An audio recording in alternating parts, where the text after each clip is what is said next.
ধারাবাহিকের আগামী পর্বতে আমরা দেখব সুস্নাত দাদু ও সন্দীপকে সাথে করে নিয়ে আসে বসুবাড়িতে। দাদু সরাসরি প্রশ্ন করে, এই নাটকটার মূল মাথা আসলে কে? তখন পারুল বলে, আমি দাদু।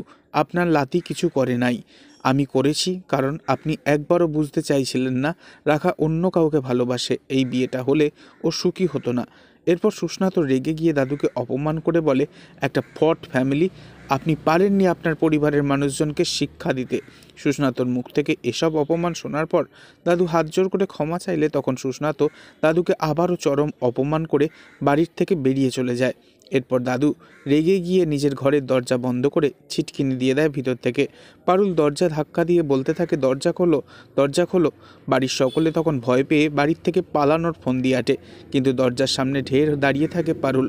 হঠাৎ করে দাদু হাতে একটা মোটা লাঠি নিয়ে ঘর থেকে বেরিয়ে আসে। কারুর কোনো বাধা না মেনে নিজের ছেলেকে মারতে থাকে লাঠি দিয়ে। পারুল লাঠিটা ধরে নেয় আর রুখে দেয়। আরও রেগে যায় তখন দাদু।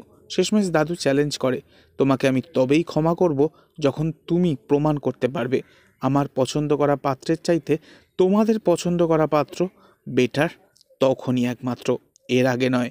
এ কথা শুনে চমকে ওঠে বাড়ির সবাই। পারুল কি পারবে আবারও দাদুর চোখে ভালো হয়ে যেতে, নাকি শিরিন এবার বাধা হয়ে দাঁড়াবে? পরবর্তী আগামী পর্ব জানতে অবশ্যই আমাদের সঙ্গে থাকবেন। ধন্যবাদ।